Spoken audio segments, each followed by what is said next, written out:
On m'a très souvent dit que j'avais des petits yeux.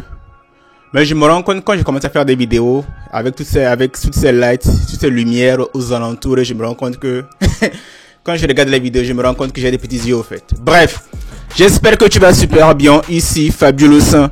Je te retrouve pour cette nouvelle vidéo où aujourd'hui je te parle de Velotory. Depuis le 6 octobre, les jeux sont ouverts et les inscriptions sont valides. Donc si vous voulez participer à la Velotory 2023, c'est du 6 octobre au 9 novembre 2021. Et j'ai remarqué que il n'était pas aussi facile de pouvoir s'enregistrer, d'autant plus que si vous utilisez Google Chrome, il arrive qu'on vous dise que la connexion n'est pas sécurisée de 1 et que vous n'ayez pas accès à la page d'inscription. Du coup, j'ai décidé de faire un tutoriel où je vous montre comment faire en utilisant le logiciel Internet Explorer. Donc, sans plus tarder, je t'amène sur mon ordinateur. Au lieu d'utiliser Google Chrome, on va plutôt utiliser Internet Explorer pour pouvoir s'enregistrer. Et je tiens à préciser que il ne faut s'enregistrer qu'une seule fois.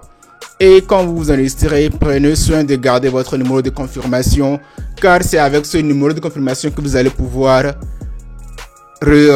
checker vos résultats en mai 2022 pour voir si oui ou non vous avez été sélectionné ou pas. Je tiens aussi à préciser que je ne joue pas aux gens, je n'inscris pas personnellement les gens, mais je vous donne des conseils pour que vous puissiez le faire vous-même.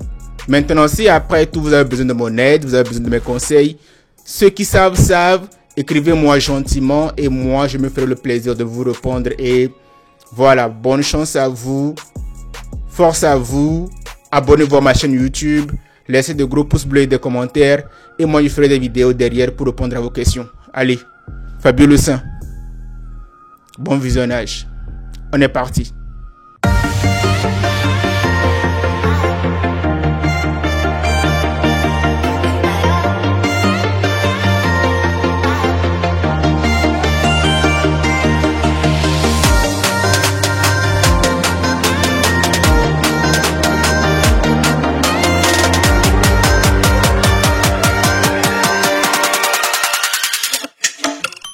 Retour à la page d'accueil. Ce qui nous intéresse, c'est Begin Entry. C'est cette option ici. Donc, vous cliquez dessus. Il y a cette code que vous devez saisir. C'est WABSRS8.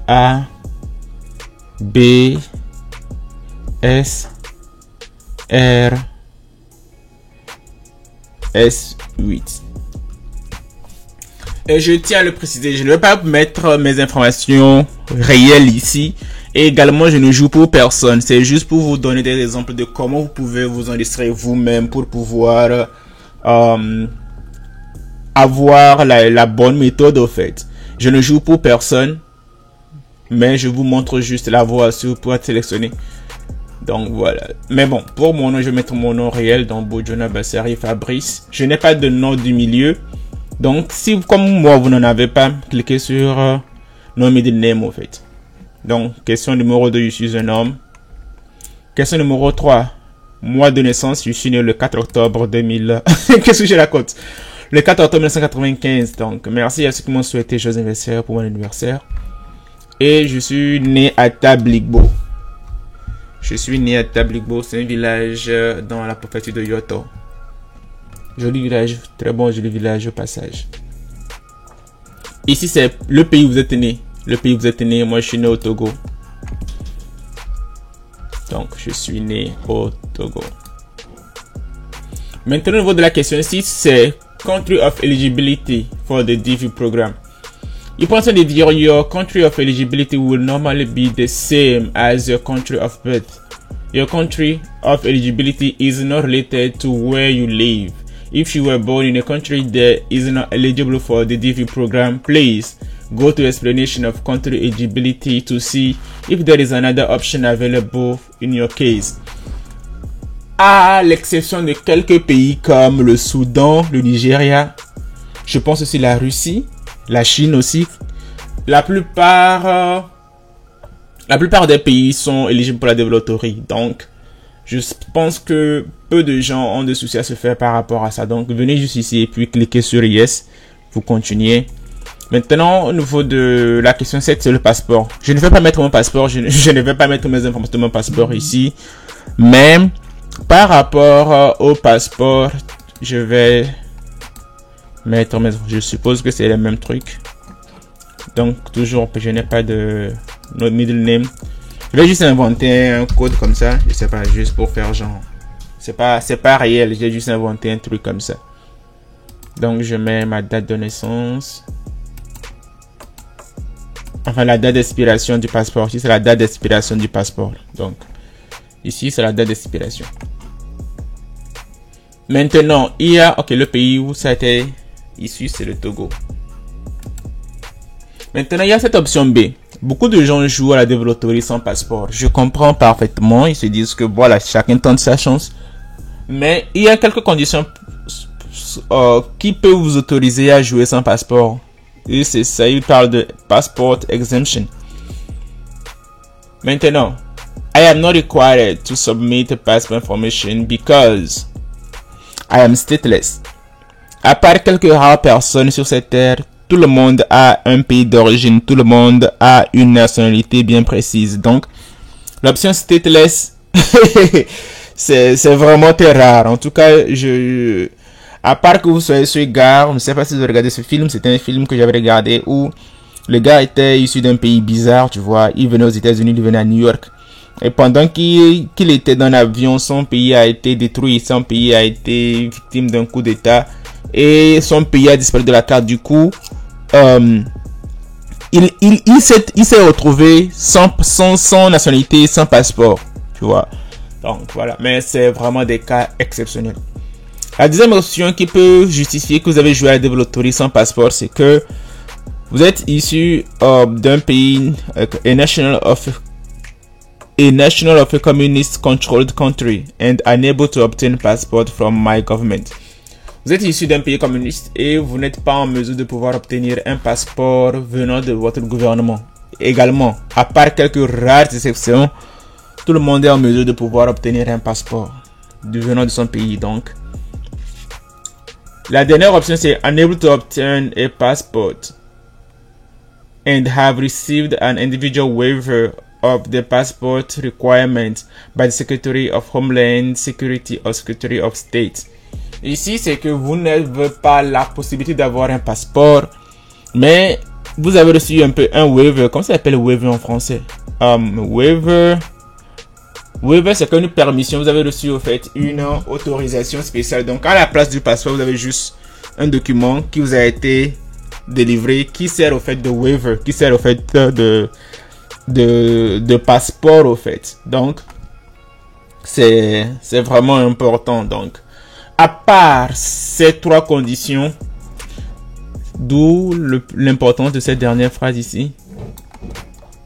I understand that if it is later determined I am not exempt from the passport requirement, I may be disqualified from the DV program lottery.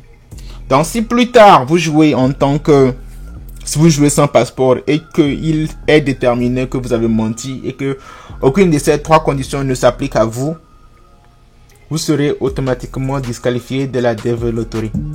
Donc, votre enregistrement ne sera pas pris en compte. Et je trouve que c'est vraiment dommage. Donc, les gens qui jouent sans passeport, c'est bien de jouer sans passeport, mais si vous faites griller et que vous n'êtes pas en mesure de pouvoir prouver que vous tombez dans une de ces trois cases, je suis désolé pour vous, mais vous serez dans la sauce. Donc voilà, faites attention. La question 8, c'est la photo.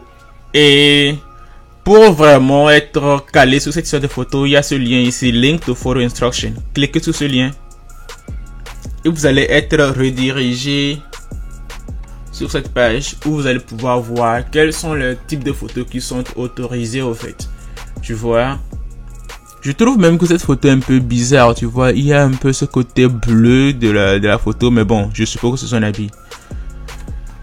Donc voilà les photos qui sont autorisées pour la développerie. Donc vous pouvez facilement faire la comparaison et cette photo par exemple elle n'est pas éligible tout simplement parce que vous voyez un peu le fond aussi n'est pas blanc. Le fond est censé être blanc. Le fond ici n'est pas blanc. C'est bleu. C'est quoi? C'est façon noire, façon bref. Il n'y a pas assez de lumière. Donc cette photo c'est un no-go. Celle-ci aussi, tu vois, le fond n'est pas vraiment blanc. Et puis c'est comme un bleu. C'est comme s'il y avait une lumière bleue qui a été mise. Bam. Également c'est un no-go. Et cette photo, elle n'est juste pas recevable juste à cause de cette ombre qui est ici. Tu vois. Donc c'est aussi un no-go. Donc c'est ça. Maintenant, pour voir qu'est-ce qui est autorisé ou pas, venez ici, glasses. Cette photo est correcte. Toute la photo est correcte sauf les lunettes, tu vois. Le fait qu'elle a des lunettes, elle a ruiné tout au fait. Donc, vous ne devez pas avoir de lunettes. Pareil pour cette personne, pas de lunettes de soleil. Donc, également pas de verre. Même si vous portez des verres, vous devez les sortir pour la photo de la développerie. Donc, prenez ça en considération. Ça c'est pour le size. Regardez cette photo par exemple. Il est un peu trop proche et puis on ne voit pas aussi, on ne voit pas ses épaules. Contrairement à ce gars, si on voit les épaules clairement, ici les épaules ne sont pas voir, c'est juste la tête et c'est juste pas ok. Donc pensez à ça quand vous faites votre photo. Cette photo elle n'est pas centrée. La personne est like all over places. Il faut que la photo soit bien centrée. Cette photo également n'est pas recevable tout simplement parce qu'il y a trop de vide et la personne est juste au milieu. Non, c'est juste pas correct. Cette photo est trop zoomée. On voit pas toute la tête. Et voilà, les épaules sont disproportionnées. Donc, ça aussi, ça compte. Cette photo, c'est pas... Mais c'est par rapport à la taille, à la résolution. Vous voyez que like, la photo est blur. La photo est floue. Tu vois, on voit pas clairement le visage de la personne. Celle-ci... Again, je pense que c'est le problème avec cette photo, c'est comment dire, c'est cette ombre ici qui est là, qui gâche tout au fait. Également l'habit blanc qui correspond quasiment au fond. Tu vois, il y a comme un même truc au fait. C'est comme si c'était le même tissu. Donc c'est juste pas ok. Cette photo également n'est pas autorisée. Celle-ci non plus. Également cette photo, si vous regardez bien, il y a cette photo a été retouchée. Regardez un peu le contour. On voit clairement que cette photo a été retouchée. Et ne faites pas cette erreur, ne retouchez pas vos photos. Ne les retouchez pas, laissez-la comme elles sont. Et voilà. Tu vois, on peut clairement voir que cette photo a été retouchée. Donc, ne retouchez pas vos photos. Ce n'est juste pas... It's not worth it. Ça n'a pas de valeur, quoi. Ça ne vous servira à rien, tu vois. Tu vois là des yeux rouges. Je sais pas si c'est les vampires ou zombies, mais voilà. Par rapport à l'expression du visage, on ne vous demande pas de sourire. Soyez naturel. Celle-ci, c'est vrai, elle a un joli sourire, mais c'est un no-go. Il regarde dans l'air, c'est un no-go. Cette dame, elle a un cou penché, c'est un no-go. Cette dame, si elle a les yeux fermés, également, c'est un no-go. Donc, c'est des trucs dont vous devez faire attention par rapport à la photo pour vraiment permettre à ce que vous ayez une bonne photo. Cette photo n'est pas correcte, tu vois. Elle cache un peu ses yeux et ses sourcils ou ses cils. Chose qui n'est pas quoi, chose qui n'est pas bien. Ici, c'est bien visible, quoi. Tu vois, le visage est bien visible. Donc, je vous invite à naviguer à travers ces options pour vraiment voir quelles sont les choses que vous devez éviter quand vous faites la photo de la développerie. Comme ça, c'est plus facile et vous êtes sûr que votre photo répond aux conditions, en fait, tu vois. Également, par rapport aux enfants, voilà la manière dont il faut prendre la photo pour un enfant. Pour tout le reste, c'est juste pas ok. Si vous avez des enfants, voilà comment vous les poser pour pouvoir prendre une bonne photo de vos enfants. Bon, c'est pas le plus important. On revient à la page d'inscription. Donc, moi, je n'ai pas de photo, je ne mettrai rien ici. Et bon, après tout, c'était juste pour vous donner l'exemple. Maintenant, ici, l'adresse, je sais très bien qu'en Afrique, on a des gros problèmes avec l'adresse et tout. Donc, vous n'êtes pas trop tenu de mettre l'adresse la plus exacte, mais inventez un truc. Moi, je vais mettre 87. Chichinda.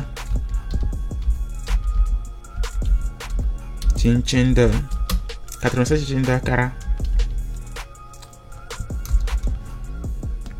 Donc, la ville c'est Kara.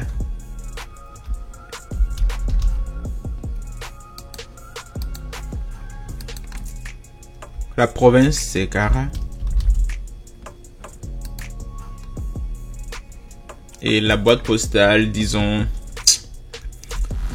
Comme je dis, je suis juste en train d'inventer. C'est pas vrai. C'est juste des inventions. C'est juste pour vous donner l'exemple. Le pays, c'est Togo. Donc voilà qui est facilement résolu. Maintenant, la question 10, c'est country where you live today. C'est le pays où vous vivez aujourd'hui. C'est le pays dans lequel vous vivez actuellement. Moi, je vis aux États-Unis, donc. Je descends tout d'en bas ici. Je choisis United States of America. Mon numéro, ça c'est un numéro inventé, c'est pas mon numéro, c'est juste un numéro inventé. Et puis on dit que c'est optionnel, donc vous n'êtes pas obligé de mettre votre numéro de téléphone, c'est optionnel donc. Si vous voulez, vous le mettez, si vous ne voulez pas, c'est pas un crime. On ne vous en tiendra pas rigueur. De toute façon, ils ont dit que c'est optionnel. Maintenant, l'adresse email, oui, celui-ci c'est vraiment l'adresse email, donc si vous voulez m'envoyer un email, envoyez-le moi ici. Maintenant, la raison pour laquelle votre email est important, c'est parce que vous en aurez besoin au moment où vous allez recevoir la deuxième lettre ou au moment où vous voulez écrire un mail au KCC, vous allez devoir utiliser votre adresse email. Donc, ayez un email qui vous est propre et un email dont vous avez facilement accès comme ça. À tout moment, quand il y a un souci que vous voulez communiquer avec le KCC ou bien vous voulez recevoir votre deuxième lettre, c'est facile de pouvoir y avoir accès au fait, tu vois. C'est très important les emails. Question 13, c'est what is the highest level of education you have achieved as of today? Moi actuellement je suis à l'université, donc je prends des cours à l'université. Mais la plupart des gens vont se retrouver soit ici high school, degree, ce qui est l'équivalent du bac, ou vocational school qui est l'équivalent des gens qui ont fait la couture, la mécanique, la coiffure, tu vois, les gens qui ont appris un métier, et des gens, par exemple, ceux qui ont un university degree, qui ont un diplôme à l'université, ou bien des gens qui sont qui ont un master et tout. Donc vous choisissez ce qui correspond au fait. Mais c'est juste ne sélectionnez pas high school with no degree. Quand vous êtes au lycée que vous n'avez pas de diplôme, c'est mort au fait, tu vois. Donc maintenant vient la question 14. Votre situation maritale. Votre situation maritale, moi je suis célibataire sans enfant. Mais ici c'est que married, cette option c'est vous êtes marié et votre partenaire ou votre conjoint n'est pas un citoyen américain. Ici c'est que vous êtes marié et que votre partenaire est un citoyen américain. Ici vous êtes divorcé. Ici vous êtes veuf. Et ici vous êtes légalement séparés. Tu vois. Donc c'est un peu ça. Maintenant, ici on demande de mettre les informations de votre conjoint. La seule fois où cette option se débloque, c'est bizarre, j'ai pas compris. Tu vois, ça ne se débloque pas. La seule fois où cette information se débloque, c'est quand vous dites que vous êtes légalement séparés. Et l'option est disponible. Comme ça, vous pouvez remettre les informations de votre partenaire. Bref, moi je suis célibataire. Nombre d'enfants, 0. Et même si j'ai bien conscience, même si je valide mon inscription, ça va pas être pris en compte simplement parce que je n'ai pas mis ma photo. Donc, c'était juste pour vous montrer comment vous pouvez vous y prendre pour pouvoir remplir le formulaire d'inscription. Et quand vous le validez, vous allez forcément recevoir votre numéro de confirmation. Gardez-le jalousement jusqu'au mois de mai pour vérifier si vous êtes sélectionné ou pas. Donc, même si je valide, vous allez voir que ça ne donnera rien. Voilà, this it can be reached. C'est aussi simple que ça, je comprends pourquoi. Donc voilà. En tout cas, merci. J'espère que tu as suivi. J'espère que cette vidéo a été intéressante, que tu as appris pas mal de choses. Si tel est le cas, laisse un gros pouce bleu, laisse un commentaire, pose des questions en commentaire. Et moi, je me ferai le plaisir de pouvoir te répondre en vidéo. Donc, bonne chance. Fabio Le Saint.